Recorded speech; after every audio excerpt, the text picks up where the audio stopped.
Bonjour à toutes et à tous et bienvenue sur le podcast de Senpai, la chaîne qui décrypte pour vous le monde du SaaS et de l'entrepreneuriat. Aujourd'hui, dans le podcast de Senpai, j'ai la chance de recevoir à la fois un entrepreneur à succès, un investisseur et un acteur de la diversité dans l'entrepreneuriat. Les mots me manquent pour vous présenter la personne que j'ai eu la chance d'interviewer, car aujourd'hui, je reçois Cyril Guézel. Vous le connaissez peut-être car il est entre autres directeur de programme chez Les Déterminés, aux côtés de Moussa Camara, mais aussi un membre actif de la French Tech. Cyril reviendra sur son parcours depuis les années 2000, où il décide de suivre sa propre voie en se lançant dans l'entrepreneuriat et découvre les premières galères pour un jeune de 19 ans comme lui. À ses 30 ans, il est à la tête d'une entreprise dont le chiffre d'affaires dépasse les 30 millions d'euros. Une réussite fulgurante qui est rapidement rattrapée par la maladie et le contraint à changer de vie drastiquement. Une vraie autodestruction, comme il le mentionne lui-même. Vous le verrez au travers de notre échange, l'échec a été son tremplin pour une vie plus en adéquation avec sa vision. C'est avec passion que Cyril nous raconte également ses projets et ambitions au sein de l'écosystème entrepreneurial pour réduire les inégalités et rendre l'écosystème plus représentatif. Sur ces mots, je vous laisse découvrir mon interview avec Cyril Guézel et vous souhaite à toutes et à tous une très bonne écoute sur le podcast de Senpai.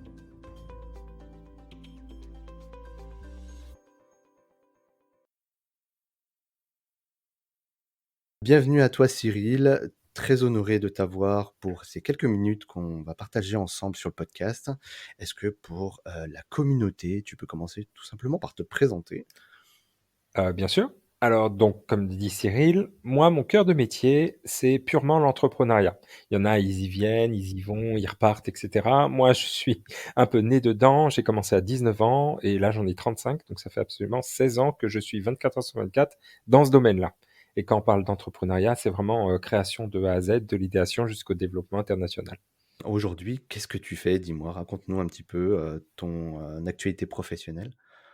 Alors, l'actualité se décompose tout simplement de deux façons. Un, je vis l'entrepreneuriat à travers la création de projets qui peuvent être dans différents types de secteurs. Ça va du BTP en passant par le conseil, en passant des laboratoires d'innovation sociale, donc ça c'est une des dernières boîtes, au rachat tout simplement de structures de manière très fainéante, le rachat de structures qui existent depuis 5, 10, 15, 20, 30 ans. Et l'autre moitié du temps, c'est tout ce qui va concerner l'expertise de l'entrepreneuriat, sur l'accompagnement que je peux avoir sur des personnes ou des publics type privé ou public. Donc ça va du gouvernement, des Nations Unies, l'ambassade américaine, en passant tout simplement par des associations ou quelqu'un qui veut se lancer, qui m'a interpellé dans la rue, je pousse un peu le truc, et que je l'aide sur ces problématiques. Moi, en faisant mes petites recherches avant de faire ce podcast, j'ai été assez étonné de ton histoire. Justement, là, tu l'as dit très rapidement, mais est-ce qu'on peut revenir sur ton histoire? Tu as commencé à 19 ans, tu as commencé à faire de l'entrepreneuriat. Alors aujourd'hui, on en parle beaucoup, hein, c'est à la bouche de tous les politiques, de toutes le mot Startup Nation vole à foison, tout le monde en parle. Mais à l'époque, quand tu as commencé, c'était pas vraiment la règle. C'était le paramètre hasardeux, si tu préférais. À partir du moment où on rencontrait les banques, ou parce qu'il y avait que ça d'ailleurs comme investisseur, c'était très compliqué pour eux de nous donner de l'argent. On disait toujours, et on le dit quand même un peu, même si ça s'améliorait, une banque est là pour te donner un parapluie quand il pleut pas. C'est toujours ça. Il faut que tu donnes et que tu demandes de l'argent quand tu n'en as pas besoin. Ça, c'était la règle à notre époque. Et en 2005, donc c'est quand j'ai commencé à développer l'entrepreneuriat et mon premier projet qui était un centre sportif, et ben j'ai fait 6 banques et je me suis fait shooter 6 fois, enfin 5 fois donc, parce que j'avais pas le niveau, j'étais pas assez intelligent ou alors j'avais pas le business plan parce que ça n'existait pas à l'époque. Ce genre de Tu étais trop choses. jeune. J'étais trop jeune, j'étais un petit con. Je suis toujours un petit con, mais j'étais vraiment un petit con. Et c'était très très dur d'arriver en disant bah moi je veux faire ça, en disant mais c'est très bien, mais quelles sont tes garanties, c'est quoi ton historique, ton pédigré, tu viens de finir le lycée, tu t'es fait shooter, tu as eu ton bac au bout de la deuxième fois, super. Donc tu vois, je rentrais absolument pas dans les cases, c'était compliqué. Et j'ai eu de la chance, c'est que la sixième banque qui s'appelle toujours la BNP Paribas, a accepté qu'on fasse un emprunt bancaire pour avoir 60 000 euros. On demande, je vais dire les vrais chiffres, hein, je vais dire absolument la vérité sur les choses si tu veux, si ça t'intéresse. Mhm. Donc on demandait 60 000 euros pour lancer l'activité qui est un centre sportif où travaux, achat de matériel et un peu de rénovation. Et en échange, ils ont dit OK, mais il faut hypothéquer la maison familiale pour 30%. D'accord, donc il y avait quand même certaines conditions assez fortes, hein. Oui, ils donnaient pas. Il n'y avait absolument pas la culture entrepreneuriale. Les banquiers n'étaient pas formés comme ils sont formés maintenant. Ils sont formés ou sur l'entrepreneuriat, ou la tech, ou l'ESS. Il y a une vraie réflexion, un travail de fond au niveau bancaire maintenant. Mais à l'époque, à part l'expertise et l'expérience qu'ils avaient, parce que c'était souvent des agences, tu vois, de région ou de province ou de petites villes, ce qui faisait ils connaissaient tout le monde. Donc c'était comme ça qu'ils pouvaient un peu aider, parce qu'ils connaissaient, ils travaillaient avec les commerçants. Mais un petit con de 19 ans qui se présente, bah bien sûr, dégage. Et du coup, est-ce que la maison est encore à toi aujourd'hui? Alors, la maison est toujours à nous. Il n'y a aucun problème là-dessus. Ah, donc ça promet alors. Tout va très bien. J'y vais pour Noël, si tu veux savoir. Exactement. D'accord. Donc, non, ça s'est très bien passé. J'ai eu une chance, parce qu'il y a une partie de chance, mais ça, on y reviendra un petit peu aussi. C'est qu'avec l'argent, au début, tu te crois le maître du monde. Quand j'ai eu les 60 000 euros, parce que c'était même pas un crédit bail, c'était vraiment l'argent qui arrivait sur ton compte, j'étais ravi. Et au bout de la première semaine, il y a déjà eu presque 30 000 euros qui sont partis dans l'achat de matériel de sport, etc. Et là, c'est là où moi, en tous les cas, j'ai réalisé que, oh, compliqué, tu vois, danger. C'est-à-dire que là, la moitié, déjà 15% de l'hypothèque de la maison est partie dans du matériel. Et ça te donne envie un peu de bouger vraiment tes fesses. Mais on s'en est très bien sorti, en tous les cas, pour le centre sportif. Et du coup, l'idée vous est venue comment? À tes 19 ans, tu avais détecté un besoin particulier Ah bah au niveau de ta alors, localité? tu vas comprendre exactement, mais tu vas comprendre l'histoire du petit con. C'est que à 19 ans, donc, comme je me faisais, j'avais à peu près 40% d'absence, tu vois, au lycée. Ce qui faisait avec les carnets de correspondance, etc. Mais il y a un truc qui faisait, c'est clair, c'est que je voyais mes amis et mes copines même de l'époque à 17h ou 17h30, elles étaient toutes en pantalon de yoga. Donc je parle comme un obsédé parce que voilà, c'est à 19 ans, c'était comme ça que je réfléchissais. Pantalon de yoga, pourquoi? Parce qu'elles allaient directement faire leur sport dans un centre sportif après le lycée. C'était typique. Pour te mettre un peu dans le contexte, en 2007, 2006, c'était l'arrivée du Zumba, du finesse, du Zumba, etc. Donc c'était tellement tendance. Donc je me suis dit, il y a un véritable besoin. Et on était dans une petite ville de 15 000 habitants. Et sur 2 centres sportifs, il y en avait un qui était très pourri et le deuxième venait de fermer. Donc ça a été Donc, l'occasion. une place à prendre. Exactement. Et je me suis dit, tu vois, j'y connaissais rien de rien. J'étais passionné par un truc qui s'appelait Call of Duty et Battlefield à l'époque, tu vois, pour dire. Et je me suis dit, mais là, Je comprends. je vois qu'il y a une opportunité. Je vois vraiment, parce que même moi qui connais que dalle, il y a 1000 étudiants, il y en a peut-être, allez, 150, 200 qui vont faire leur sport. Où est-ce qu'ils vont faire leur sport? Est-ce que je peux pas m'y mêler? C'est comme ça que j'ai lancé le truc. Eh ben, dis donc, une tête brûlée, ce Cyril de 19 ans à l'époque. Et alors, du coup, est-ce que là, on comprend un petit peu ton parcours avec les banques, une fois que tu avais commencé à designer le projet, mais personne ne t'a jamais freiné, toi, dans ton envie de développer ce projet-là? Parce que justement, tu l'as dit tout à l'heure, tu avais passé 2 fois le bac. La voie royale, c'est de continuer des études. Ouais. Toi, dans ce contexte, dans les années 2000, tu dis, OK, j'arrête et je vais me lancer dans un projet, dans un environnement que je connais pas, sans argent. C'est Qu'est-ce qui se passe dans la tête de Cyril? Bah, en fin de compte, c'était assez simple, c'est que j'étais quand même au pied du mur. C'est-à-dire que j'avais tellement un dossier pourri qu'il y avait même pas une seule seconde que les études supérieures n'étaient pas faites du tout pour moi. Et puis c'était soit je travaillais directement, soit, puisque justement là j'avais cette vision d'être jeune, de la chance, c'est que mes parents, ils pouvaient pourvoir au loyer. J'étais pas obligé de travailler pour leur fournir un loyer, pour payer ma nourriture. Ça, c'est une chance, parce que le climat actuel, des fois, c'est compliqué aussi, même à l'époque. Donc je me suis dit, eh ben, c'est le bon moment, tu vois. Et même si les banques étaient pas forcément d'accord, le grand côté positif, c'est qu'il y avait tellement pas de culture entrepreneuriale que tu n'avais donc pas de message, tu n'avais pas de article sur Madines ou sur LinkedIn en disant l'échec de l'entrepreneuriat ou les points pour réussir, etc. Et ces choses-là, des fois, c'est des jalons pour t'aider, mais au final, la conscience actuelle fait que l'entrepreneuriat, c'est compliqué et que ça peut te mettre des barrières psychologiques. Mais quand tu ne sais pas, quand tu n'en sais rien, bah tu fonces. puisque tu as pas cette réflexion de gens qui t'entourent en étant ou négatif ou peut-être plus précautionneux. Ce qui a fallu, je me suis lancé. Ouais, tout à fait. Et t'as pas eu des détracteurs qui ont essayé de te convaincre par A plus B que tu rentrais dans le mur à l'époque? C'est une très bonne question. Alors, les tracteurs au débarras, c'était plutôt les banques, voilà, les 5 premiers où ils m'ont dit: «Mais non, monsieur Guézel», donc ça m'a un peu freiné, mais apparemment, je suis une tête de turc, donc j'ai continué. Mhm. Mais mes amis d'enfance me disaient: «Beh, arrête tes bêtises», pour pas être grossier. «Arrête tes bêtises et cetera, arrête de rêver», mais je n'ai pas eu un non. En fin de compte, il y a eu un conseil de famille avec mes parents, et ma sœur, bien sûr. On était 4 à la maison et on a dit: «Bon, bah, on le fait ou on le fait pas?» parce que c'est quand même mes parents ont travaillé toute leur vie pour avoir cette maison, ils ont vraiment travaillé très dur et est-ce que d'un coup, tout leur héritage, ou notre héritage, claquait en 2 secondes avec un projet stupide?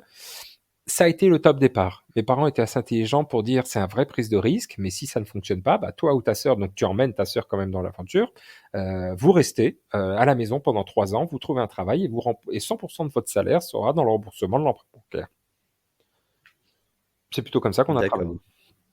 J'ai répondu à ta Et question? Non, si? Ouais. bah oui, parfaitement. Non, c'est super intéressant ce développement et je pense qu'il y a pas mal de gens qui se reconnaîtront même aujourd'hui en 2020 dans ton histoire. Et en fait, cette aventure, du coup, de cette salle de sport, ça a duré combien de temps? Tu l'as développée jusqu'à quel point? Et après, qu'est-ce que tu as fait justement? Parce qu'aujourd'hui, il me semble pas que tu sois, ça fasse partie de ton activité aujourd'hui. Non, on a eu de la chance, enfin dans le sens où, alors on a démarré, en septembre 2006. On l'a gardé presque 5 ans, on l'a revendu à un mec, alors je connais plus le nom, mais bref, c'était, le fondateur de Golden Gym, c'est un truc qui était très connu, qui était une franchise très connue, qui était un roi de la nuit, qui nous l'a racheté en 2009-2010 et il nous a racheté plus, avantage machin, il nous a racheté un faux 60 000 balles, je crois. C'était ça dans mes optiques. Ça a très très bien fonctionné. En fait, en gros, si tu préfères, en 1 mois et demi, qui sont toujours les rentrées dans les centres sportifs ou etc., on a fait le chiffre d'affaires en une année, sur 1 mois et demi. Waouh! Pourquoi? Ouais, c'était assez important. On a découvert en fin de compte que, bon, bah, déjà, on a découvert que même si on essaye de t'éduquer, même au lycée, sur l'entrepreneuriat ou en tous les cas la négoce, tu découvres que sur le terrain, en 2 jours, tu apprends beaucoup plus qu'en 4 mois. C'était très très dur. Il faut répondre aux gens. Moi, j'étais excessivement timide à l'époque, faut pas croire. J'étais très timide. Il fallait répondre à toutes les questions possibles et imaginables. Il fallait apprendre à faire le café, déboucher les toilettes, faire le ménage. Nos horaires, c'était 7 heures du matin, 1 heure du matin, tout le temps, du lundi au dimanche. Ça, c'est compliqué, tu vois aussi. Donc, Oui, sacré rythme. c'était un sacré rythme, mais je voulais au démarrage créer une identité. Alors là, j'utilisais des mots entrepreneurial, hein, blablabla, identité, écosystème, blablabla, mais en fin de compte, j'y savais rien du tout. Je savais juste qu'il fallait fédérer les gens. Toujours, parce que c'est dans cet objectif-là pour que eux deviennent ambassadeurs de ta marque et qu'ils aient envie de parler, qu'ils font du bouche à oreille, parce qu'il n'y a rien de mieux que le bouche à oreille. Donc on a mis les moyens, on y allait à fond. On n'a pas dormi, j'ai pas dormi pendant presque un an, mais ça c'est pas grave, je dors pas beaucoup. Mais ce qui fait que ça a plutôt très bien fonctionné. Et on le voit encore aujourd'hui. En tout cas, c'est le point de départ de ton aventure. Après, tu as enchaîné sur, tu parlais tout à l'heure en introduction, du milieu du BTP. Ouais. J'ai fait quelques petites lectures. Il me semblerait que tu as certaines accroches dans cet écosystème-là aussi. C'est exactement. Alors, le BTP, pareil, c'est à peu près en fait, j'ai lancé 3 structures en même temps. J'ai lancé le centre sportif avec ma sœur. Au bout de quelques mois, c'est-à-dire au bout du 17e mois, bon, ça fait 1 an et demi quand même, j'ai découvert que la création d'une autre structure qui était un centre, de l'informatique, tout simplement, dépannage, réseau, particulier professionnel, il y avait un vrai lien, tu vois? Il y avait une vraie synergie à faire puisque en gros, tous ceux qui venaient faire du sport étaient par définition des clients potentiels. Donc, quand j'ai décidé d'ouvrir, j'ai fait un test. J'ai proposé, on faisait des services informatiques, etc. Je n'ai pas eu à prospecter longtemps puisque j'avais à peu près par semaine, j'avais entre 400 à 500 clients, tu vois, qui faisaient ou du cardio, ou alors de la musculation, ou du fitness, Mmh. etc. Donc bref, donc j'ai lancé cette structure-là, ça a plutôt très bien marché. Et en même moment, mon père me dit, puisqu'il était directeur commercial dans un groupe qui s'appelle Altra, qui est un des plus gros groupes au monde dans le commercial, dans le BTP. Et il m'a dit, viens ma gueule, on lance dans le monde du bâtiment, de l'échafaudage et de l'étaiement, de la location. chose que je ne maîtrisais absolument pas et que je trouvais et que je ne trouve toujours pas très sexy, tu vois. C'était compliqué. Et le business model était très très simple. C'était on loue des échafaudages, on les installe pour les personnes et on les démonte quand les personnes ont fini. Donc ça va être du ravalement, on refait les façades. Donc c'est ce que tu vois à Paris ou ailleurs, Tout à tout fait. simplement. Et après, on a commencé comme ça, puis on a développé, on a fait à peu près tout ce qui se passe dans le bâtiment. Et du coup, Cyril, en faisant un petit peu mes recherches, il y a une phrase sur laquelle je suis tombé en tapant tout simplement ton nom, et je pense que n'importe qui pourra tomber dessus. C'est que tu dis, la phrase suivante, c'est que l'entrepreneuriat, c'est aussi une question de chance. Tu l'as évoqué, la notion de chance tout à l'heure. J'ai l'impression qu'il y a pas mal d'opportunités que tu as saisies, mais toi, qu'est-ce que tu entends là par c'est une question de chance? Il est vrai que c'est quelque chose qui est assez original. On entend, en fait, quand tu regardes, on n'en entend jamais parler nulle part de personne. C'est la chance, ça se provoque, ou alors non, j'avais tout organisé, ou j'avais vu venir les éléments, etc. Et je dirais pourquoi pas. Euh, Avec le recul, il y a toujours une question, bien sûr, d'orgueil. Et en fin de compte, avec le temps, tu découvres qu'il y a quand même eu un alignement d'étoiles qui fasse que. Et il y a certaines personnes, même d'ailleurs dans tes anciens podcasts, où il y en a des gens qui disent, bah, je l'ai rencontré à une soirée ou dans un avion, où je cherchais un partenaire, un CEO ou un CTO ou n'importe quoi. Je dis, et ben je l'ai Mhm. rencontré sur Internet, machin. C'est quand même une question de chance, toutes ces choses-là. Même s'il y a l'acte d'avoir de faire le pas, et ben il faut reconnaître qu'on ne maîtrise pas tout. Il y a des gens, par exemple, qui ont décidé de faire des savons hydroalcooliques, etc. Imagine, début de l'année dernière. Ils se rendaient même pas compte qu'il y avait une crise mondiale. Personne ne pouvait la prévoir. Et ben d'un coup, ces gens-là ont fait un bond. Ils font peut-être 500, 1 million, 2 millions d'euros de chiffre d'affaires. J'appelle ça, ils ont su saisir l'occasion, ils ont lancé, on est d'accord, mais il y a quand même une conjoncture d'éléments qui fassent qu'ils explosent les compteurs. Et tant mieux pour eux, tu vois. Je crois Tout à qu'en fait. tant qu'entrepreneur, il y a toujours une question en disant, bon, ok, on y va, mais il faut accepter, et dans le côté négatif, hein, il faut accepter aussi que des fois ça ne marche pas, malgré que tu as tous les éléments sur la table, tu as le bon produit, le bon timing, tu as les bonnes équipes, tu as la bonne communication, et des fois ça ne prend pas, et des fois tu ne sais pas pourquoi, tout est va de travers, c'est le bordel, rien n'est Et prêt, et ça, ça et explose. ça explose en positif. Exactement. Et je serais incapable de te dire pourquoi, tu vois, malgré les nombres de boîtes que j'ai faites. Et du coup, justement, comme j'imagine que c'est assez personnel comme interprétation, toi, quand tu parles de ce sujet-là, comment tu l'as vécu, toi? À quel moment tu as eu justement ce déclic, cette chance qui a fait que ça a vraiment décollé? Parce qu'il y a une phrase que j'ai notée aussi, c'est que à 30 ans, tu gérais une entreprise qui faisait 35 millions d'euros de chiffre d'affaires dans 4 pays, 400 collaborateurs. C'est quand même impressionnant ça. Comment Oh. t'en es arrivé là? Raconte-nous un peu. Eh ben, c'était un mardi. Non, non, non. C'est alors les vrais chiffres, ce qu'on a juré, on s'est promis tous les deux de dire les vrais chiffres. J'avais 373 salariés. J'ai bougé un peu et en fin de compte, on faisait entre 32 et 35. Mais avec l'interfacturation entre les groupes et la consolidation, je serais incapable de te dire si c'était 33 ou 34, etc. Donc je préfère super être honnête jusqu'au bout, tu vois. Mais c'est vrai qu'il y a eu entre je lance une boîte dans le sport à on dirige un groupe dans plusieurs pays, il y a eu une petite augmentation en 8 ans. Et le phénomène qui a été assez déclencheur là-dessus, c'est la compréhension de la création de richesse. Et là, on vient dans le fondement de l'entrepreneuriat. Et tous les gens sont assez scotchés, et vraiment, en disant, ben, que tu l'as dit aussi tout à l'heure, comment ça se fait que j'arrive à sauter d'un secteur ou un autre? Comment j'arrive à faire du BTP, ensuite concession de voiture, du médical, de la finance, de l'immobilier, etc., etc. Parce que j'ai une règle d'or, et ça c'était ma force, puisque j'étais un petit con, c'était ma force de me concentrer que sur une chose. Pour moi, l'entrepreneuriat, maintenant, il y a tout un écosystème, des éléments de langage, une réflexion, une culture. Avant, tu n'avais rien de tout ça. Et l'entrepreneuriat se résumait à faire quoi? Se résumait uniquement à faire du chiffre d'affaires. Donc, ce qu'on appelle la création de richesse. Et j'ai été élevé par des gens qui m'ont appris, même en tant que salarié, pour être concordant avec ton poste et avancer correctement dans la vie, il faut qu'on devienne centre de profit. C'est les phrases de mon Mhm. père. Et j'ai postulé ça à travers le salariat jusqu'à l'entrepreneuriat. Il faut être centre de profit. Il faut savoir créer de la richesse. Maintenant que tu saches créer de la richesse dans l'informatique ou que tu saches créer de la richesse dans un monde spécialisé ou n'importe quoi, ou si tu veux même l'écosystème de formation, start-up, etc., c'est la même chose. C'est qu'est-ce que tu vends? Est-ce que tu vends un produit ou est-ce que tu vends un service? Tu le vends à combien et tu le vends à qui? Et après, est-ce que tu crées un besoin? Est-ce que tu réponds à un besoin? Et si tu as fait juste cette phrase-là, c'est juste de ces phrases-là, eh ben, tu as compris 90% de l'entrepreneuriat, tout simplement. Ça paraît clair comme de l'eau de roche, Cyril, en tout cas. Bah, je rajouterais là-dessus, même pour pas paraître trop lourd, mais tout ce qu'on va vous apprendre sur le management, la levée de fonds, le digital marketing, le growth hacking, etc., c'est bien, mais on a tendance maintenant à idolâtrer ces choses-là et que ça prenne un peu trop de l'importance, alors que c'est que des outils.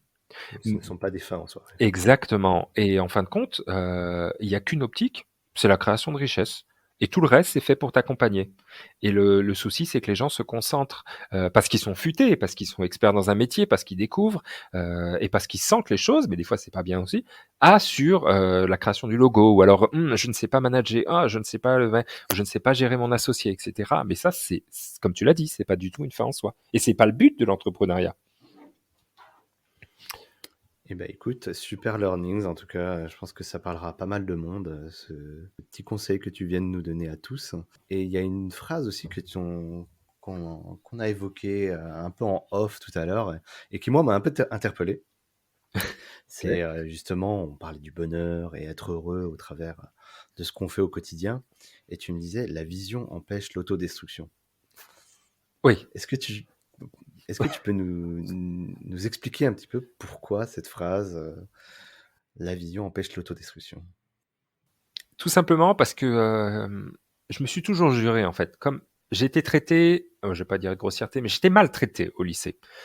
J'étais ce qu'on appelle dans les voies de garage. Et c'était les professeurs qui me disaient ça, ainsi que le CPE, le conseiller principal d'orientation, etc. J'étais même dans le bureau du proviseur pour dire, t'imagines un peu l'ambiance, le cas un peu particulier du mec. Et ils m'ont dit, bon, vous finirez où en tôle ou sur les chantiers, monsieur Guézel, vous avez aucun respect pour les études, vous n'y connaissez rien, vous êtes un mauvais. Et en fait, je suis Très sympa, sorti dis de donc. là. Ouais, bonne ambiance, hein. C'était bonne ambiance. Mais S'ils savaient. ils avaient à moitié raison. Regarde, j'ai fini sur le chantier. Donc, donc au final. Mais dans un sens, ils avaient parfaitement raison. Mais dans un autre sens, c'est que quand je suis sorti de ça, il y avait une libération et en même temps, il y avait une haine, une véritable haine, dans le sens où moi, je pourrais pas faire le rythme très français du culte du diplôme. Je pouvais pas y accéder à ça. Donc, quand t'es pas à Paris, dans les grandes écoles où t'as pas été élevé avec cette éducation, ou en tous les cas cet élément, cet ADN, tu vois, de culture du diplôme, c'est pas grave. Mais il y avait quand même quelque chose qui me taraudait. Et en fin de compte, je me suis toujours juré, je me suis dit orgueilleusement, tu vois, de nouveau le petit con, à 30 ans, je veux faire 30 millions. Je lance l'entrepreneuriat, j'ai commencé à construire cette société, ça a plutôt bien marché. Le centre sportif, en à peine 6 mois, on était 8 ou 10. Donc ça commençait à marcher. L'informatique, au bout d'une année ou deux, on était 4, 5 avec un ingé. Ça commençait à très très bien marcher. Et en fin de compte, je me suis juré un moment, de manière très très orgueilleuse, je voyais mes amis qui avaient été encensés par les écoles, mes amis d'enfance qui avaient fait du S, du L, etc., ES, et qui avaient fait master ingénieur, etc. Et en fin de compte, moi, c'était dans les soirées, je te jure, c'était ça. Il y avait quand même ce mépris de t'as pas fait d'études, ou alors je suis ingé, etc. Et je me suis toujours dit, bon, bah, je vais me venger. Et c'est par haine, je vais me venger. 30 ans, 30 millions. Et on en reparlera. Et en fin de compte, la vision, et ça, là, je parle avec les mots de maintenant, mais moi, c'était mon objectif final. Et arrivé à 30 ans et un mois, j'ai battu les records. J'ai fait 35 millions. Félicitations, Cyril.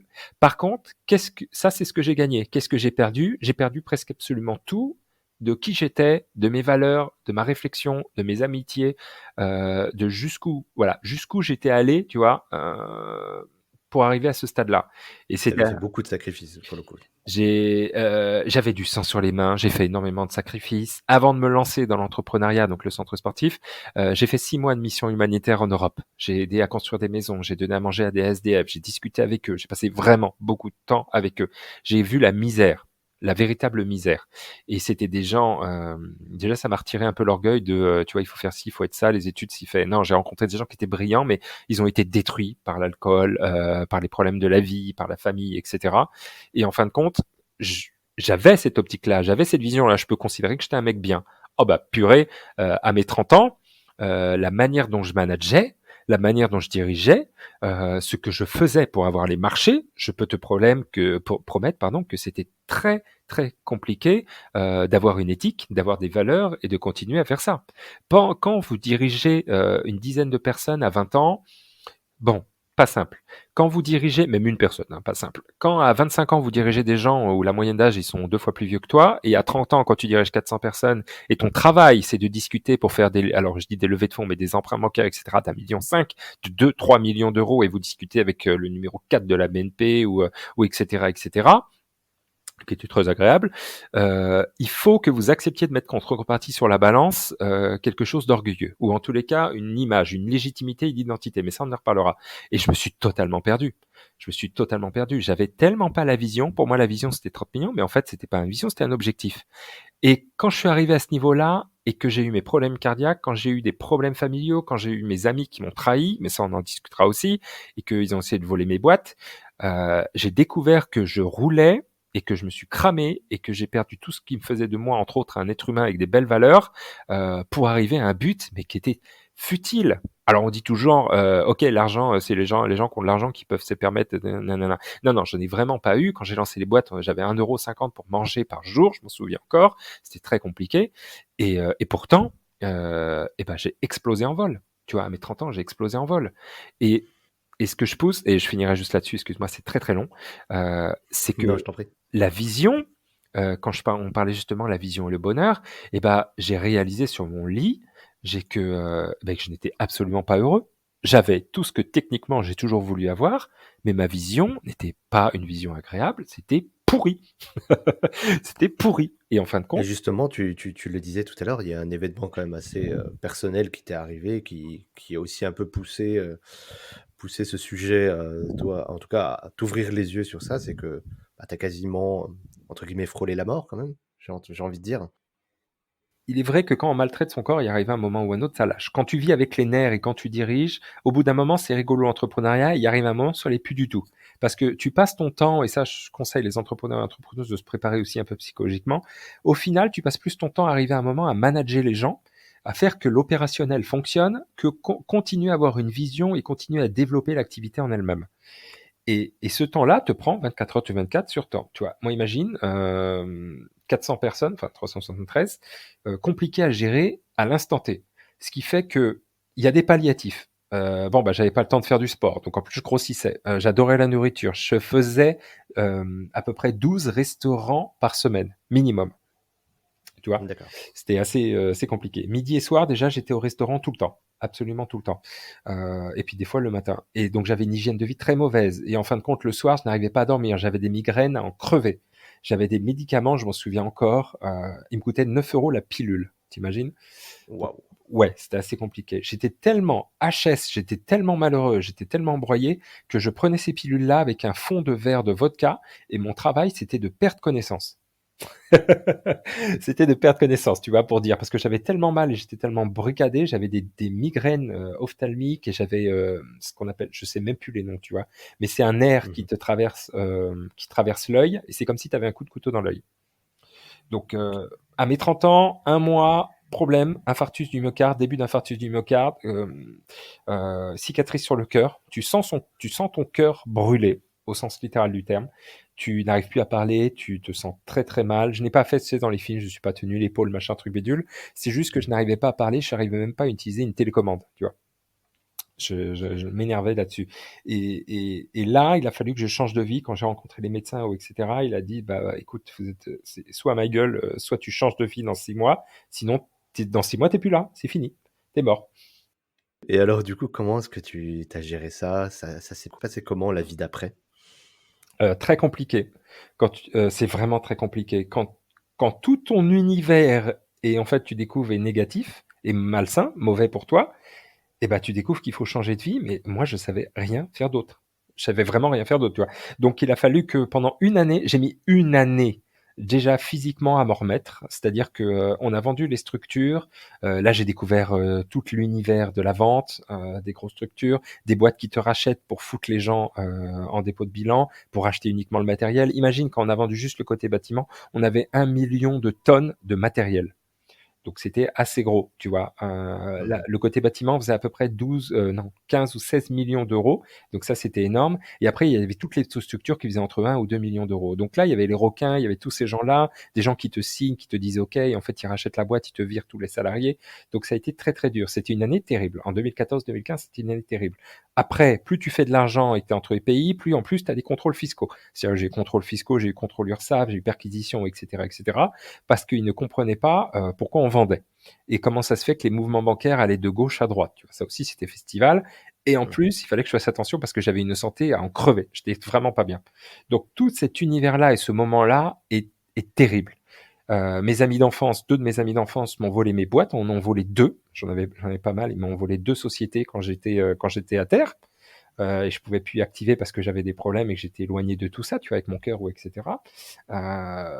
J'ai découvert la trahison plus que ce que j'avais, enfin plus qu'en tant que salarié, qu'avec mes salariés. Donc tout ça, ça a été très très dur. Et en fin de compte, j'ai mis une année à accepter le fait de changer, à faire le deuil de mon ancienne vie, à faire le deuil en disant je me suis peut-être trompé et à recentrer, et comme on parlait de vision tout à l'heure, à trouver quelque chose qui me permettrait d'avancer, tout simplement. Et c'est pendant cette année-là que j'ai découvert ce que c'était que la vision et qu'est-ce que je veux faire de ma vie avec le don que j'ai, enfin le don, on est d'accord, les aptitudes, on va plutôt dire, les aptitudes que j'ai pour faire les choses ou changer les choses.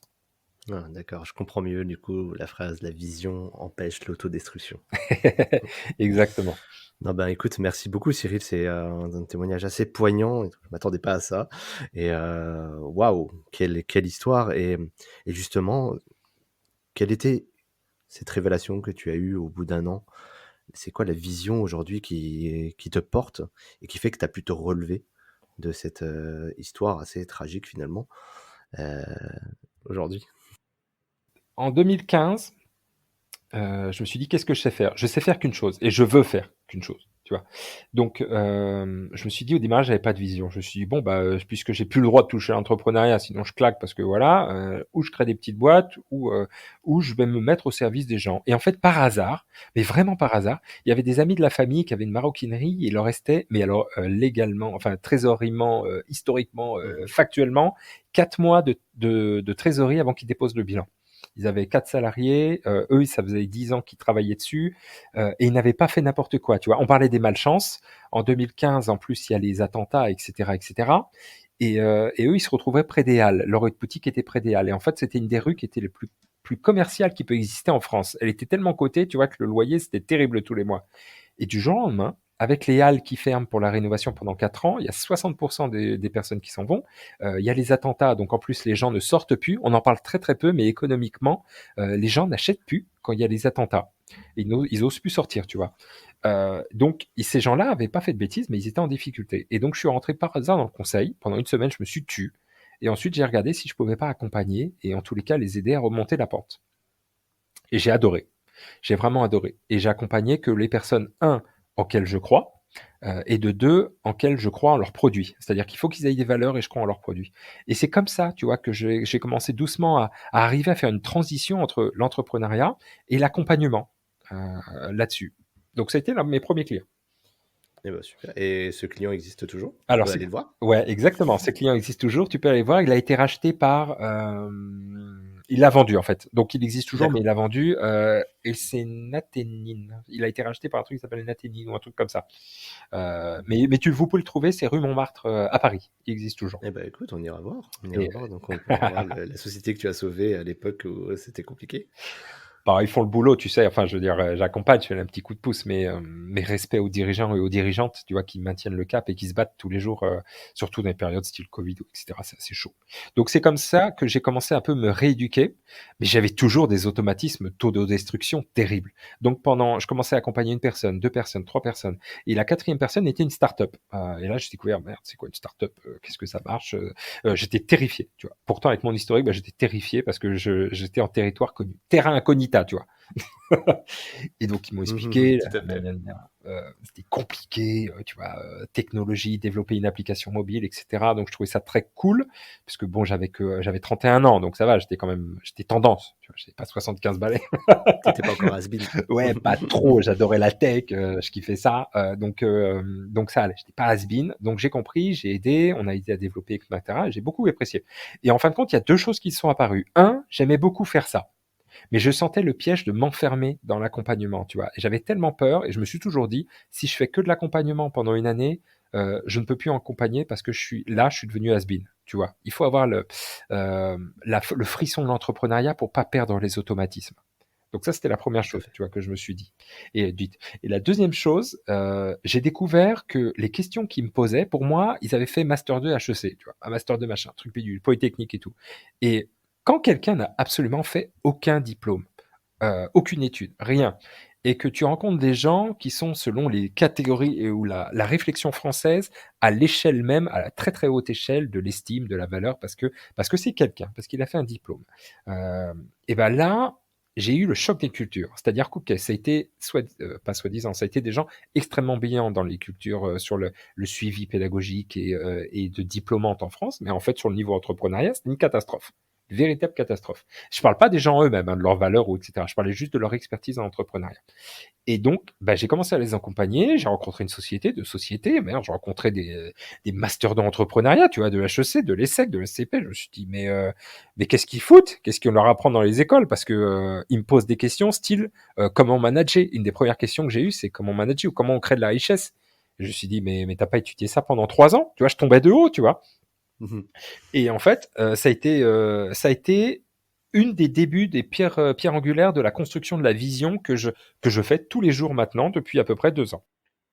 Ok, on est vraiment à la genèse du projet, là, justement. Ça fait une transition toute trouvée, Cyril, avec ce que tu fais actuellement, qui a un prisme très, très particulier et qui est dans l'air du temps aujourd'hui, qui est un peu le nerf de la guerre. C'est la diversité et l'impact. Donc ça, c'est un peu des buzzwords qu'on balance comme ça. Mais concrètement, il y a vraiment un vrai sujet derrière. Tu es un acteur assez majeur de ce mouvement, parce qu'on peut le dire, hein, c'est un mouvement aujourd'hui qui est en train de s'instaurer au sein même du pays, Mm. qui est vraiment porté aujourd'hui par les plus hautes sphères. Est-ce que tu peux nous parler un petit peu de ça, et notamment au travers de ton application à la French Tech, et aussi bah, avec Déterminé, qui est un incubateur, du coup. Alors avec grand plaisir. Là-dessus, il y a deux choses. Déjà, concernant l'égalité, on parle d'égalité, de RSE, de diversité, etc., etc. C'est tout simple. C'est l'égalité des chances. En gros, on fait tout et j'accompagne les écosystèmes, tous les écosystèmes, ça va des grandes écoles en passant par les assos, etc., dans le but de rendre justice pour que tout le monde puisse avoir le droit de faire l'entrepreneuriat pour tous. Et ça, c'est les phrases, entre autres, de l'association de Moussa Camara qui sont les déterminés, qui commencent vraiment un peu à péter les compteurs, là, je dois reconnaître. Imagine, il y a 16 promotions de 20 personnes qui sortent, entre parenthèses, des usines par an, donc ça commence à faire beaucoup de personnes dans chaque ville. Et en fin de compte, tous ces gens-là, mais que ça soit ça, que ça soit à travers la French Tech Tremplin, etc., tous les acteurs que j'accompagne, c'est pour faire que si tu as envie de projet, on s'en fout de ta couleur de peau, je m'en fous de ton diplôme, je m'en fous d'où est-ce que tu viens, je m'en fous que tu sois handicapé ou pas, c'est pas ça qui prime. C'est que si tu as envie d'avoir un projet entrepreneurial, on est là pour t'accompagner, on est là pour t'aider, on est là pour te former. Que tu aies fait Master 2, Master 2 de grandes écoles de commerce, des top business schools, Europe ou France, ou que tu aies fait Boc-19 et que tu viennes de Hmm. sortir de prison, tu as le droit, si tu as envie de te lancer ça, d'être accompagné du même niveau, de manière juste. Voilà, c'est à peu près, si tu préfères, concernant l'égalité des chances, la mixité ou qu'est-ce que c'est que l'impact en France. Sur ce côté-là. D'ailleurs, pour la petite anecdote, Cyril, nous, on se connaît de la French Tech Tremplin. Et pour le fun fact, c'est que tu as été dans mon jury lors du premier concours. C'est comme ça qu'on s'est rencontrés. Et là, on se retrouve plusieurs mois plus tard autour du podcast. C'est vraiment un plaisir personnel, en tout cas, de t'avoir et qu'on puisse parler de tout ça. Et justement, est-ce que pour le public qui est peut-être pas forcément familier avec cet écosystème, tu peux nous parler un petit peu de ce que la French Tech et la French Tech Tremplin a comme pour mission aujourd'hui euh, au sein, euh, au sein de l'écosystème startup, et qu'est-ce que on est en train de faire, qu'est-ce que vous êtes en train de réaliser justement. Avec grand plaisir. Alors, Pourquoi il y a des actions qui sont en train de se créer pour modifier un peu l'écosystème startup? Parce que il arrive un moment, en fait, quand plus tu rencontres dans l'écosystème startup, plus tu découvres que c'est à peu près le même type de profil. Grande ingé, grande école de commerce, grande famille. Alors, je pousse un peu la généralité, mais c'était comme ça dans les sondages, entre autres, de la BPI. C'est blanc, 25-35 ans, grande famille, non composé français, qui a fait des grandes études. Et pourquoi pas? Il n'y a aucun problème là-dessus, et tant mieux pour eux, je suis ravi pour eux. Mais le problème, c'est que dans l'écosystème startup, et là on prend celui un peu entre parenthèses, c'est que ça. La moitié du temps, c'est que ça. Et quand on veut se lancer dans la tech, et ben la moitié du temps, ou les trois quarts du temps, ça vient de l'écosystème startup. Quand tu veux te lancer dans l'entrepreneuriat, ceux qui lancent les mouvements, et je parle de l'entrepreneuriat un peu tech, pareil, les mouvements viennent de l'écosystème startup. Donc en fin de compte, c'est des machines qui sont faites pour des personnes, pour un type de public avec un type de langage et une réflexion particulière. Et il y a des gens qui commencent à en avoir un peu ras-le-bol de ça. Qui sont déjà dedans aussi, hein, attention, hein, c'est pas négatif. Ils sont dedans, ils commencent à en avoir marre en disant la dernière fois que j'ai vu par exemple quelqu'un à consonance, j'ai n'importe quoi, roumaine, nord-africaine ou etc. C'était en 1873, tu vois, tellement ils se ressemblent tous un peu les uns aux autres. Et il y a deux personnes particulièrement qui sont au gouvernement qui ont dit il y a quelque chose à faire, il y a quelque chose à changer. Et en fin de compte, ils auront pris un truc, par exemple pour la French Tech Tremplin, ils auront pris l'ancien programme qui s'appelait French Tech Diversité, qui avait été lancé par L'ancien, du coup, secrétaire d'État au numérique. exactement, voilà. Et ça, c'était une idée excellente, tu vois. Et là, Monir Majoubi. merci, voilà. Donc, ce programme-là avait été un peu laissé en appart parce qu'en fin de compte, il n'avait pas eu la hauteur, il avait été mal travaillé, pas au niveau interne, mais mal mis en application, si tu préfères. Et en fin de compte, il y a des gens, il y a quelqu'un qui s'appelle par exemple Cédrico, qui est le nouveau sous-secrétaire chargé d'État au numérique et à la télécommunication, je crois maintenant, qui dit la diversité, ça se passe, dû à ses origines aussi, à sa réflexion, à sa culture, par tout le monde. C'est-à-dire que si tu veux lancer une start-up tech avec une application sur la réalité augmentée, la réalité virtuelle, l'intelligence, le bitcoin, ouais, exactement, l'intelligence artificielle ou le blockchain, etc., tu as le droit. T'as le droit. T'es pas obligé d'avoir fait les études, t'es pas obligé d'avoir fait partie d'une grande famille. Donc on va développer un programme, et c'est Audrey Hiver qui dirige ce programme-là, qui sont des personnes extraordinaires, au sens propre comme au figuré, pour tout ce qu'ils sont en train de faire et comment ils se battent pour ces gens-là, en disant on va créer un programme d'accompagnement. Mais c'est pas tout, on va aller un peu jusqu'au bout. C'est-à-dire que ces gens-là, s'ils suivent pendant 6 mois un programme d'accompagnement, parce que c'est quand même ouvert à un public assez particulier qui peut être un peu précaire, ou étudiant, tu vois, donc qui a pas forcément beaucoup les ressources, ou réfugiés, issus du RSA, et ben comment on va faire, ou issus des QPV, des quartiers prioritaires de la ville, et ben en plus de leur donner une formation totalement gratuite pendant 6 mois, on va jouer le jeu jusqu'au bout, on va leur donner une bourse. On va leur donner une bourse pour que, un, ils puissent vivre pendant 6 mois, et de deux, ils puissent, parce qu'il va avoir des dépenses, parce qu'on ne maîtrise pas forcément ce cœur de métier si on se lance dans la tech, on va utiliser cet argent pour avoir des sous-traitants, pour avoir des fournisseurs qui vont nous fournir peut-être le côté tech qui nous manque, etc. Pour etc. commencer à développer son projet, éventuellement faire des prototypes. Exactement. Et donc ils sont allés jusqu'au bout, tu vois, là-dessus en disant bon bah finalement ok, ils font partie, on va faire un programme qui s'appelle la French Tech Tremplin, on va leur donner de l'argent, on va faire des lauréats au niveau national, et ensuite on les accompagne pendant 6 mois. Et ensuite il y aura un plan B, plan A c'était accompagnement, et version 2 c'était en plus l'accélération cette fois-ci, qui va être pendant une année d'incubation avec de nouveau de l'argent, etc. Et là c'est vraiment une phase d'accélération. Ok, très clair. Eh ben, écoute, merci Cyril pour ces précisions. Et du coup, toi, de ton point de vue aujourd'hui, qu'est-ce que tu observes un petit peu? Parce que là, c'est la vision, en tout cas, de ce que on veut faire, pour reprendre tes termes. Est-ce que aujourd'hui, après peut-être un petit peu de recul vis-à-vis de cette vision-là, est-ce qu'on y arrive? Qu'est-ce que tu observes, toi, aujourd'hui? Quelles ont été les réussites, tu vois, de ce programme-là? Très bonne question. Déjà, une des premières réussites, c'est déjà que par définition, ce programme existe. Ce programme existe, et qu'on le veuille ou non, les personnes qui y participent deviennent ambassadeurs de ce programme-là. Et quel est le message qu'on est en train de transmettre? Le message est en train de transmettre que tout le monde va jouer le jeu, et que oui, c'est vrai, je peux m'appeler Amadou, je peux m'appeler Virol, je peux m'appeler même Julien, ou n'importe quel prénom, et je Tu peux être peux. une femme, tu peux Voilà, être... exactement. Je peux être complètement une femme, je peux être quelqu'un qui a des problèmes physiques et handicapé à certains niveaux, etc. Et je peux quand jeune, même, vieux. voilà, il n'y a pas d'âge, je crois en plus.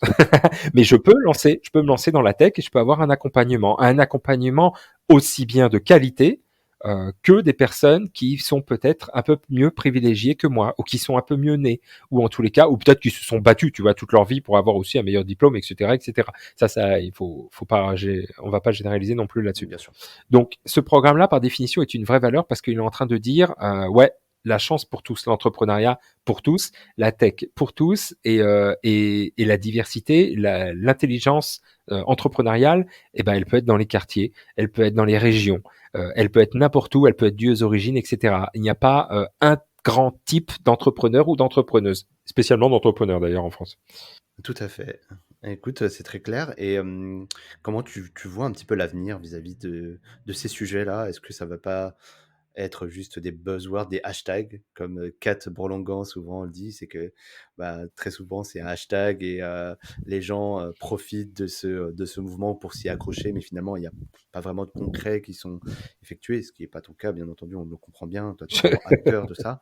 Mais derrière, tu vois, comment tu vois un peu l'avenir sur ce sujet-là, là, donc, la diversité de l'impact, hein. Eh ben, je le vois rose avec des petites couleurs. Non. Je vois l'avenir.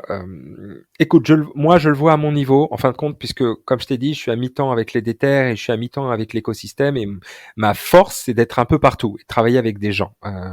Comme je choisis les gens, et j'ai une chance, j'ai une vraie chance, c'est que je choisis les gens avec qui je travaille, et ils me choisissent aussi, hein, je me fais pas d'illusions. Je peux voir que grâce à ce genre de programme, il y a des mentalités qui changent. Ou alors, il y a des gens qui se révèlent. Par exemple, typiquement, j'accompagne, et elle m'accompagne aussi, j'accompagne Marie-Laure Idé, qui est la directrice des accélérateurs Ionis en France. Donc tech, on a fait un ratio tous les deux. Elle me l'a dit ce midi, non hier. La plupart, 95%, c'est entre bac plus 5 et bac plus 8. Tu vois, de leur incubé, de ces incubés dans la tech. Ok, c'est Donc, clairement pas la masse, hein. non, c'est clairement pas la masse. Et elle a des bacs plus 8, quoi. Enfin, t'imagines, quoi. Donc des gros cerveaux, des gens très brillants, très intelligents, très sharp. Mais elle, son inspiration, ce n'est absolument pas ça. Quand elle a entendu parler de la French Tech Tremplin, elle a sauté sur l'occasion en disant: qu'est-ce que je peux faire pour créer l'égalité? Qu'est-ce que je peux faire pour changer les choses? Parce que moi, ça me gave. Dans un sens, hein. Mais ça me gave d'avoir tous les mêmes types de profils, même s'ils sont adorables et géniaux et tout. Elle veut un peu plus de diversité. Pareil, quand j'étais j'ai en fait rencontré Justine Soudier, qui dirige l'incubateur de l'EDEC à Paris. La même phrase, c'était tout de suite: mais qu'est-ce que je peux faire? T'imagines quand même. Et ces gens-là, pourtant, ils ont fait comme tous les autres, grand diplôme. Je crois qu'elle a fait ses diplômes en Angleterre, aux États-Unis, Marie-Laure. Justine a fait l'EDEC. Et ça te révèle, ce genre de message te révèle à des gens qui tu n'as pas l'impression qu'ils correspondent parfaitement à l'écosystème startup, mais en fait pas leur cœur, pas leur attitude. Donc déjà ça aussi, ça pète l'ambiance, mais de l'autre côté. C'est-à-dire qu'il y a aussi des préjugés dans les gens qui sont dans les QPV. Moi je sais, hein, enfin je veux dire, les premières boîtes que j'ai faites, c'était dans les banlieues. Et en fait, bien sûr qu'on a des préjugés. C'est faux de dire qu'il y a un racisme que dans un autre point ou des réflexions que dans un endroit ou un secteur. Non, ça permet aussi de dire, moi, oui, ok, j'ai fait un bac plus 5, j'ai une grande famille, j'en ai pas chié autant que ça, tout va bien. Mes parents sont très puissants dans le domaine et tout, mais mon travail et mes valeurs font que je veux quand même qu'il y ait de la diversité et de l'égalité dans le secteur dans lequel je suis. Donc ça a été une réussite pour moi. Ça a début d'être une réussite dans le programme. Et aussi au niveau, moi à mon échelle, je l'observe aussi pour tous les porteurs de projets, les nouveaux entrepreneurs, on s'accorde en fait l'accès à ce genre de choses maintenant. On n'est plus, on se rend compte que c'est accessible, c'est faisable, et que tout ce qu'on a pu te bourrer le crâne comme idée qu'il fallait faire les grandes écoles, venir de bonnes familles, connaître toutes les personnes du réseau pour pouvoir réussir, et ben on se rend compte qu'aujourd'hui c'est plus forcément le cas et qu'il y a des acteurs comme toi par exemple qui essaient de redistribuer justement ces cartes-là qui n'ont pas été justement allouées dès le départ, quoi. il est vrai que une plus grosse partie de mon travail, alors je dirais pas que je suis lobbyiste, tu vois, parce que c'est une connotation quand même négative, mais il est vrai que mon travail, avec l'expertise que j'ai, qui est l'entrepreneuriat, si je suis toléré dans certains secteurs, je me fais aucune illusion, c'est parce que je les amuse. Je suis une anomalie. C'est comment ce petit rigolo qui a que le baccalauréat, etc., qui a aucune culture, pas de diplôme, etc., arrive à créer autant de richesses. Ou là, d'un coup, je sors d'une réunion avec lui, il est en train de racheter une boîte, 16 millions. Ou alors là, il est en train de développer encore une structure. Mince, il est directeur des programmes chez Les Déterminés. Moi ou un autre, hein, on s'en fout, David. C'est juste pour dire que c'est la casquette qui fait que je peux rentrer dans tous ces secteurs-là. Et en fin de compte, quand tu creuses ces secteurs-là, il y a des gens qui sont bien. Et il y a des gens qui se battent de l'intérieur comme ils peuvent avec leurs petites mains, que ce soit dans le 440, que ce soit dans les petites startups, que ce soit dans les associations, ils se battent comme ils peuvent. Mais il y a des moments, et c'est comme ça aussi qu'on a développé le programme entrepreneurial chez le Déterminé, ça suffit pas. Il faut qu'il y ait quelqu'un de l'extérieur avec une compétence ou qui son travail d'ouvrir des portes, qui leur donne des coups de pouce. Et en fin de compte, mon travail, et ainsi que beaucoup d'autres qui sont cachés, nous on est dans l'ombre. Notre travail c'est dans l'ombre, c'est pas d'être sur les scènes, mais c'est de débloquer des situations pour que des gens qui ont des aspirations, qui recherchent la justice, qui recherchent l'égalité, puissent avoir cette chance-là d'exploser les compteurs. Parce qu'il y a il y a une vérité qui se fait concrètement. Quand on crée un entrepreneuriat, quand on crée une société, quand on crée une structure ou une association, on impacte où est-ce qu'on travaille, on impacte où est-ce qu'elle est implantée. La manière dont on communique, la manière dont on recrute les gens, tout ça, c'est de l'impact sociétal, environnemental, social, comme tu veux, mais on modifie les choses sur le terrain. Et plus on va accompagner des gens ou planter des graines, si tu préfères, pour accompagner ces gens-là, pour qu'ils puissent libérer leur véritable potentiel, parce qu'on leur a menti, parce qu'on leur a dit que les études supérieures, c'était la finalité. Tu te rappelles la vision de ce qu'on disait, ou que c'est Tout avoir à un fait. poste dans un grand groupe, ou etc. Et en fait, les gens sont malheureux. C'est pour ça que tu as autant de freelance. Aussi parce que le climat le permet, parce que le statut juridique le permet, parce que les outils numériques le permettent, ça il faut peut-être pas oublier non plus. Mais c'est surtout que tu leur as donné les armes de ce qu'ils veulent faire.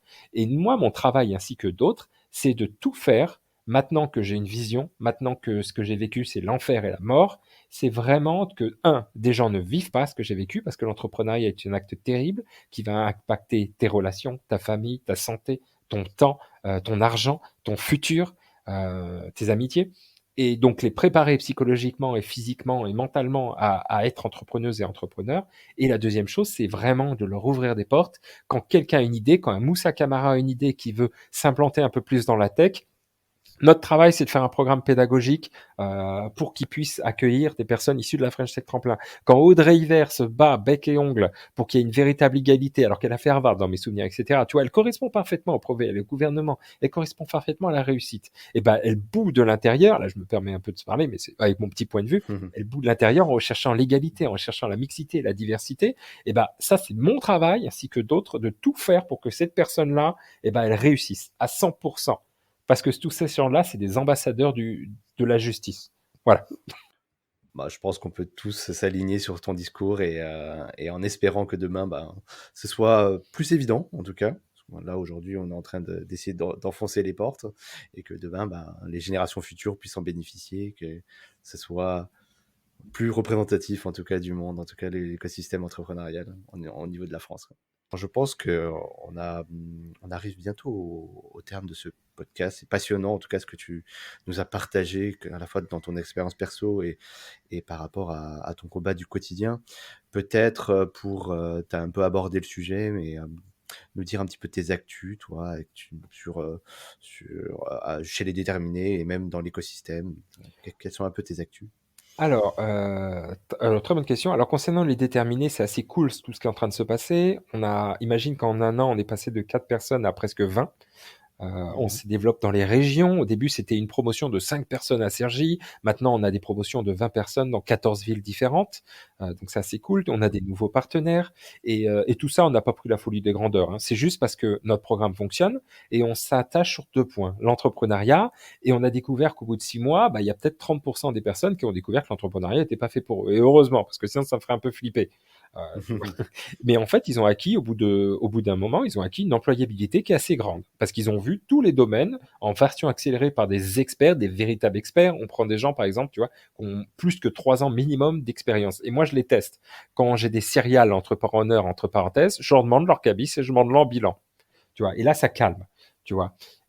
Et en fin de compte, ces gens-là, bah, ils ont appris l'employabilité parce qu'ils ont acquis une compétence, une certification, une expertise. Ce qui fait qu'ils peuvent retrouver du travail, entre autres grâce à nos partenaires, sur certains secteurs où ils sont embauchés.